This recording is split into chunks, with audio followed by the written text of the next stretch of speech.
Welcome to the Baseface Network.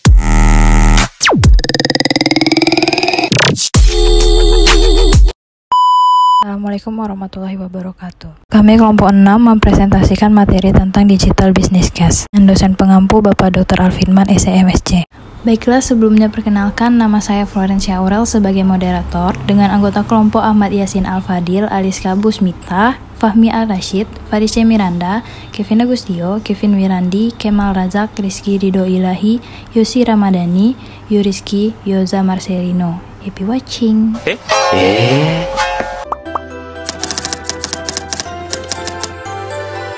Langsung aja masuk kepada pengertian business case.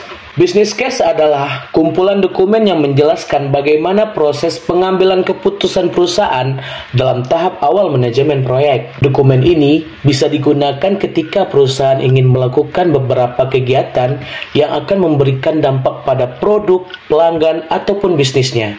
Dokumen ini tidak harus dibuat secara formal, namun perusahaan bisa mengambil keputusan terbaik. Business case harus mampu menyediakan informasi yang dibutuhkan untuk proses analisis bisnis. Artinya, informasi yang ada di dalam dokumen ini harus mampu membantu badan usaha dalam membuat keputusan yang terbaik. Pengertian menurut para ahli. Peter Drucker, seorang ahli manajemen terkenal, menekankan pentingnya analisis menyeluruh dalam business case. Menurutnya, business case harus mencakup visi jangka panjang dan dampaknya pada berbagai aspek perusahaan. Michael E. Porter terkenal dengan konsep Five Force untuk menganalisis persaingan dalam suatu industri. Business case menurut Porter sering mencakup analisis persaingan dan strategi. Yukijiro Nonaka dan Hirotaka Takeuchi, mereka mengembangkan konsep organizational knowledge creation yang memainkan peran penting dalam business case, terutama dalam mengolah pengetahuan dan inovasi. Yang terakhir adalah Clayton Christensen. Salah satu kontribusi utama Christensen adalah konsep disruptive innovation yang telah mempengaruhi banyak business case. Business case sering digunakan untuk memahami bagaimana perubahan inovatif dapat mengganggu industri yang ada. Visi bisnis adalah gambaran jangka panjang tentang tujuan akhir yang ingin dicapai oleh bisnis. Misi bisnis yaitu pernyataan yang lebih konkret yang menjelaskan tujuan bisnis yang lebih spesifik dan langkah-langkah yang akan diambil untuk mencapainya. Selanjutnya itu manfaat bisnis. Manfaat bisnis ini ada 9. Yang pertama itu manfaat utama, yaitu proyek atau inisiatif bisnis. Yang kedua itu manfaat finansial. Yang ketiga, manfaat non-keuangan. Yang keempat, pengukuran manfaat. Yang kelima, perbandingan dengan status OUU. Keenam, waktu manfaat. Yang ketujuh, faktor-faktor pendukung. Yang kedelapan, pemantauan dan evaluasi. Dan yang terakhir itu keselarasan dengan strategi bisnis. Selanjutnya itu strategi pemasaran. Strategi pemasaran itu adalah aspek penting dalam bisnis case yang merinci bagaimana proyek atau layanan yang akan dipromosikan, dijual, dan didistribusikan. Selanjutnya itu waktu dan biaya. Waktu dan biaya ini terdapat 9 elemen, yang mana itu rencana waktu atau timeline. Yang kedua itu anggaran biaya. Yang ketiga analisis biaya atau manfaat. 4 sumber dana. Yang kelima pengelolaan risiko. Yang keenam itu ada perbandingan opsi. Selanjutnya itu pengadilan biaya. Nah, yang terakhir itu pemantauan proses. Selanjutnya saya akan menjelaskan tentang analisis pull risk. Nah, pada analisis pull risk ini kita penting untuk mengidentifikasi potensi kerugian atau risiko yang dapat terjadi selama proyek atau inisiatif bisnis. Selanjutnya saya akan menjelaskan tentang kemampuan perusahaan. Salah satu aspek penting dalam sebuah business case karena membantu dalam mengevaluasi apakah perusahaan tersebut memiliki kapasitas, sumber daya, dan keahlian yang diperlukan untuk mengeksekusi proyek atau inisiatif bisnis dengan sukses. Adapun elemen-elemen utama terkait dengan kemampuan perusahaan dalam sebuah bisnis case, pertama itu sumber daya manusia, yang kedua sumber daya finansial, yang ketiga infrastruktur teknologi, yang keempat kapasitas operasional, yang kelima keahlian khusus, yang keenam kapasitas produksi, yang ketujuh pengelolaan risiko, yang kedelapan proyeksi pertumbuhan, Yang ke-9 itu keselarasan dengan strategi bisnis. Yang ke-10 penjadwalan. Selanjutnya itu kebutuhan pasar dan permintaan. Nah, pada kebutuhan pasar dan permintaan ini terdapat 8 elemen penting yang perlu dipertimbangkan. Yang pertama itu analisis pasar. Yang kedua itu kebutuhan pelanggan. Yang ketiga analisis permintaan. Yang keempat model bisnis. Yang kelima pelanggan potensial. Yang keenam analisis persaingan. Yang ketujuh proyeksi pendapatan. Yang kedelapan resiko dan peluang. Selanjutnya itu performance atau elemen penilaian kinerja perusahaan. 10 elemen. Yang pertama itu tujuan penilaian kinerja. Yang kedua itu KPI atau Key Performance Indicators. Yang ketiga basis perbandingan. Yang keempat analisis dampak. Yang kelima waktu dan siklus penilaian. Yang keenam proyeksi kinerja masa depan. Yang ketujuh metode pengukuran. Yang kedelapan penilaian risiko. Yang kesembilan keselarasan dengan strategi bisnis. Dan yang terakhir itu laporan dan komunikasi. Tahapan membuat business case. Business case digunakan untuk mempertimbangkan alternatif atau pilihan bisnis berdasarkan nilai dan kelayakannya. Business case yang baik harus menganalisis secara menyeluruh dan sistematis. Berikut adalah tahapan utama dalam membuat business case. 1. Menentukan nilai organisasi yang dapat diukur (MOV) sebagai patokan keberhasilan proyek. 2. Membentuk tim lintas fungsional untuk mengumpulkan masukan dari berbagai divisi terkait. 3. Mengidentifikasi alternatif lain yang dapat dipilih. 4. Menentukan kelayakan dan menganalisis risiko proyek. Yang kelima, menentukan total biaya dan manfaat dari proyek.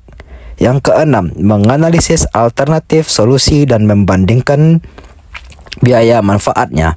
Yang ketujuh, memberikan rekomendasi solusi yang paling tepat. Yang kedelapan, mengubah business case menjadi rencana tindak lanjut yang jelas. Selain itu, komponen umum dari business case antara lain: 1. Ringkasan eksekutif. 2. Pernyataan masalah. 3. Analisis masalah. 4. Pilihan solusi. 6. Analisis biaya manfaat. 7. Rekomendasi. 8. Proposal. Setiap bagian dibuat berdasarkan kerangka berpikir strategis, ekonomi, komersial, dan manajemen. Saat membuatnya, pastikan untuk menjawab 4 pertanyaan dasar. Apa tujuannya? Apa masalahnya? Seberapa besar perubahan yang dibutuhkan? Dan apakah solusi yang dipilih tepat? Dari bisnis case.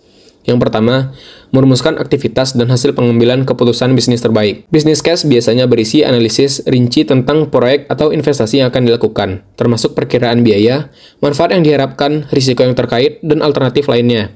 Ini membantu pemangku kepentingan dalam perusahaan untuk memahami dampak keputusan bisnis yang akan diambil, sehingga mereka dapat membuat keputusan yang lebih terinformasi.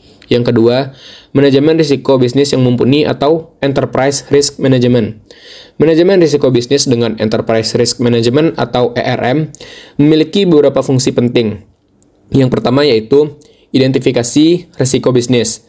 Business case membantu dalam mengidentifikasi risiko-risiko bisnis yang relevan dan signifikan yang mungkin terjadi dalam suatu proyek atau keputusan bisnis. Hal ini memungkinkan perusahaan untuk lebih memahami ancaman yang ada. Yang kedua, evaluasi dampak risiko. Business case membantu dalam menilai dampak finansial dan operasional yang dapat diakibatkan oleh risiko-risiko tersebut. Ini membantu manajemen dalam memahami potensi kerugian yang dapat terjadi. Yang ketiga, penentuan strategi manajemen risiko. Setelah risiko diidentifikasi, business case membantu dalam merumuskan strategi manajemen risiko yang tepat. Ini dapat mencakup pilihan untuk menghindari, mengurangi, mentransfer, atau menerima risiko tersebut. Yang keempat, perhitungan nilai risiko. Business case memungkinkan perusahaan untuk melakukan perhitungan terkait nilai risiko yang dapat membantu dalam mengevaluasi apakah manajemen risiko tersebut sepadan dengan biayanya. Yang kelima, mendukung keputusan. Business case menyediakan dasar yang kuat untuk mendukung atau menolak keputusan bisnis tertentu. Ini memungkinkan para pemangku kepentingan untuk membuat keputusan yang lebih terinformasi. Yang ketiga, memprediksi proses bisnis di masa mendatang atau business forecast. Fungsi dalam memprediksi proses bisnis di masa mendatang yang sering disebut sebagai business forecast. Beberapa fungsi dari business case dalam hal ini meliputi, yang pertama ada perencanaan strategis. Business case membantu perusahaan dalam merencanakan langkah-langkah strategis untuk masa depan dengan memperhitungkan perkiraan bisnis. Ini melibatkan perkiraan pendapatan biaya dan hasil yang diharapkan. Yang kedua, penilaian kelayakan. Dalam mengembangkan bisnis case, perusahaan harus mempertimbangkan apakah proyek atau keputusan bisnis yang diusulkan memiliki potensi keuntungan di masa mendatang.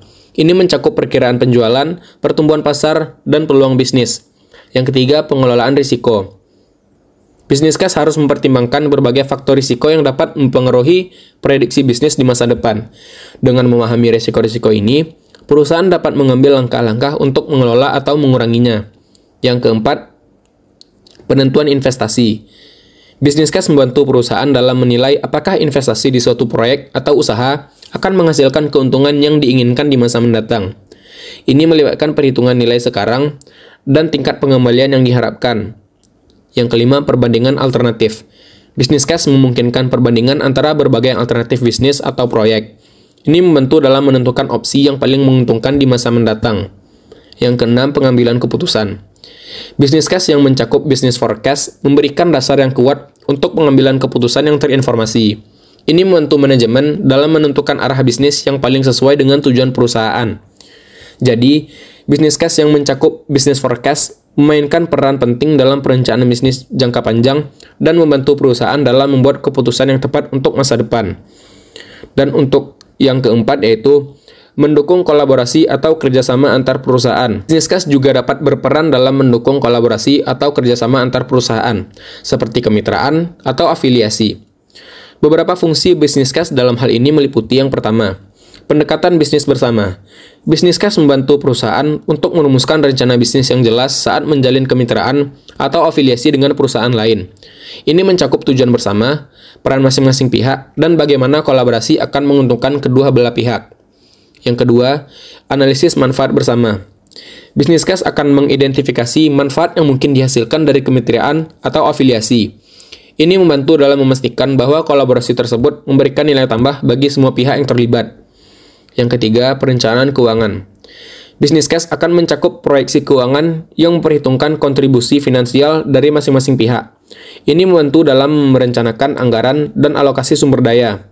Yang keempat, manajemen risiko. Bisnis case akan mencakup analisis risiko yang berkaitan dengan kolaborasi, dan ini membantu dalam merencanakan strategi manajemen risiko yang sesuai. Yang kelima, pengukuran kinerja bersama.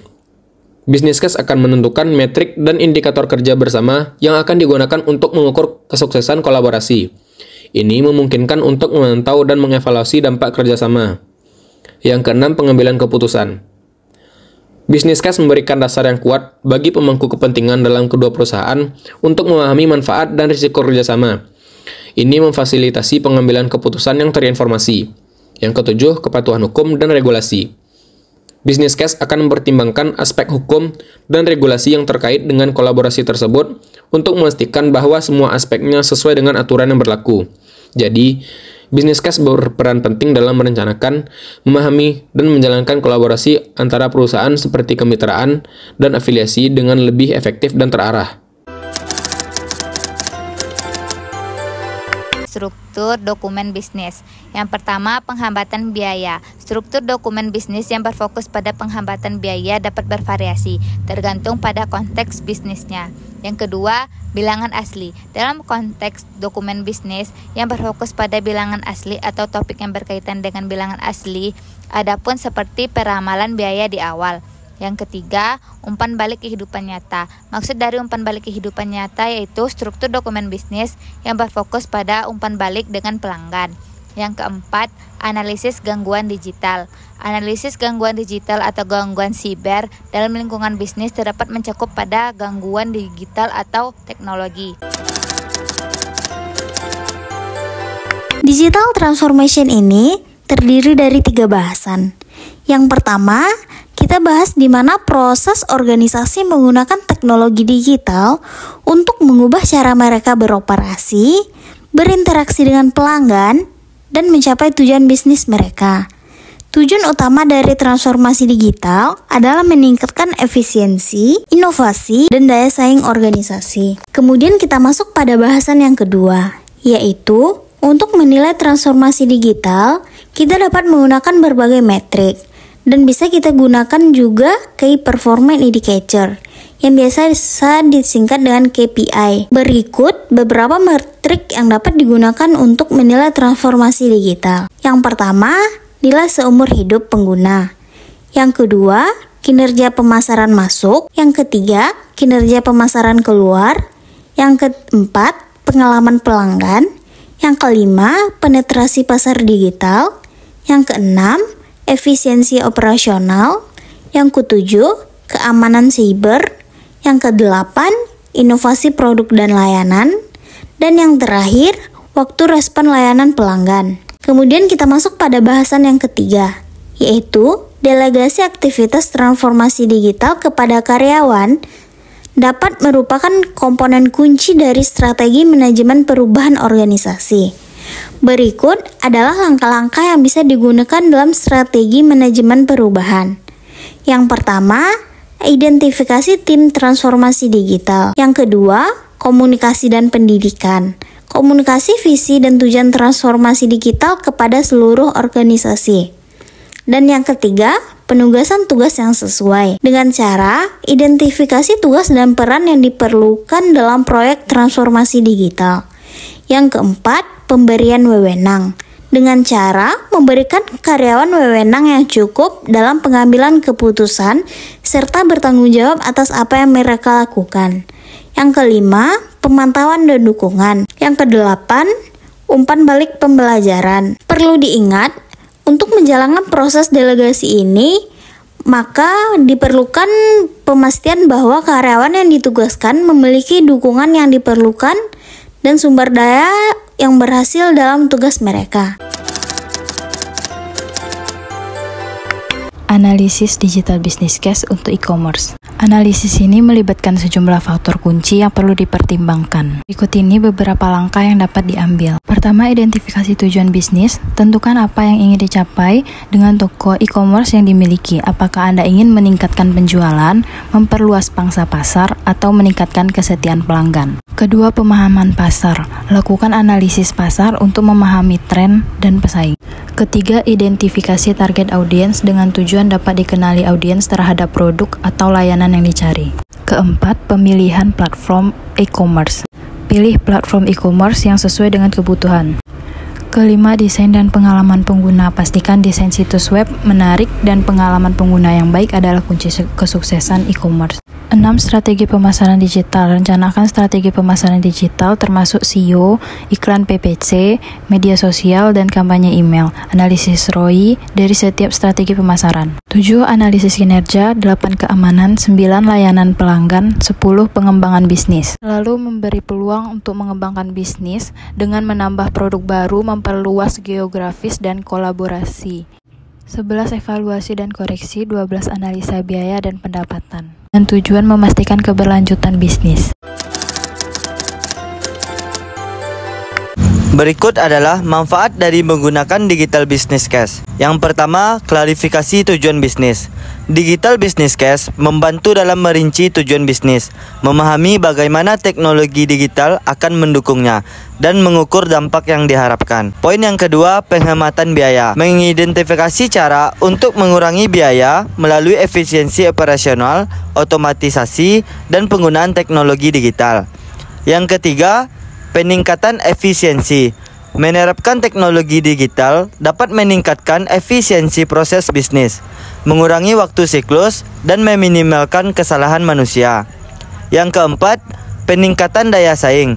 Dengan teknologi digital, perusahaan dapat meningkatkan daya saing melalui inovasi, layanan yang lebih baik, dan diferensiasi.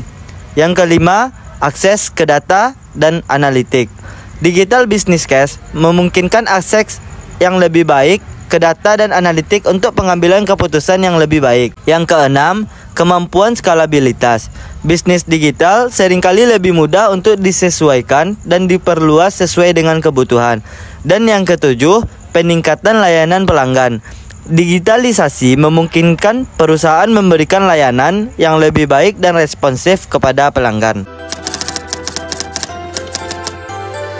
Berikut adalah lingkungan e-environment. Secara garis besar, lingkungan di mana bisnis beroperasi terdiri dari dua kategori, yaitu lingkungan internal dan lingkungan eksternal. Lingkungan internal adalah yang mencakup berbagai faktor di bawah kendali perusahaan, sedangkan lingkungan eksternal yang mewakili berbagai faktor di luar kendali perusahaan. Lingkungan internal terdiri dari struktur organisasi, budaya perusahaan, dan sumber daya perusahaan.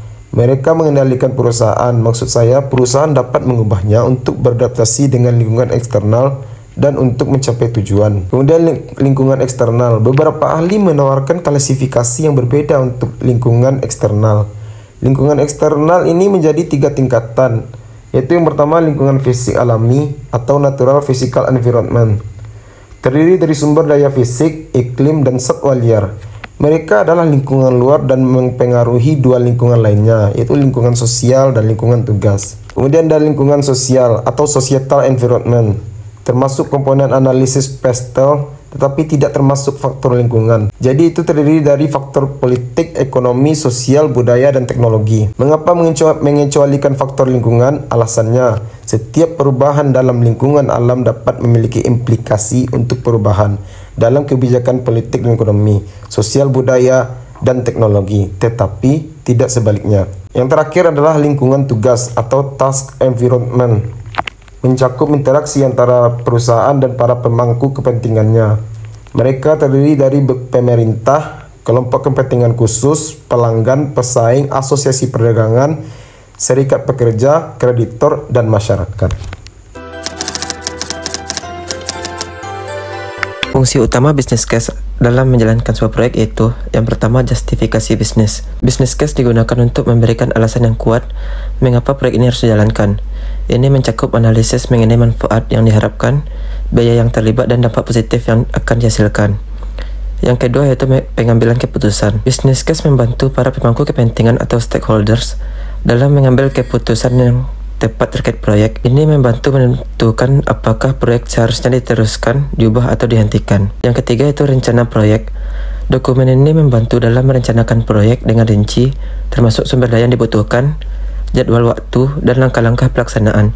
Ini menjadi panduan utama bagi tim proyek. Yang keempat ada pengukuran kinerja. Business case juga berperan dalam mengukur apakah proyek berjalan sesuai dengan yang direncanakan. Ini membantu mengidentifikasi deviasi dari rencana dan mengambil tindakan korektif. Yang selanjutnya ada komunikasi. Dokumen ini digunakan untuk berkomunikasi dengan para pemangku kepentingan dan pemangku kebijakan, sehingga semua pihak memiliki pemahaman yang sama tentang proyek dan tujuannya.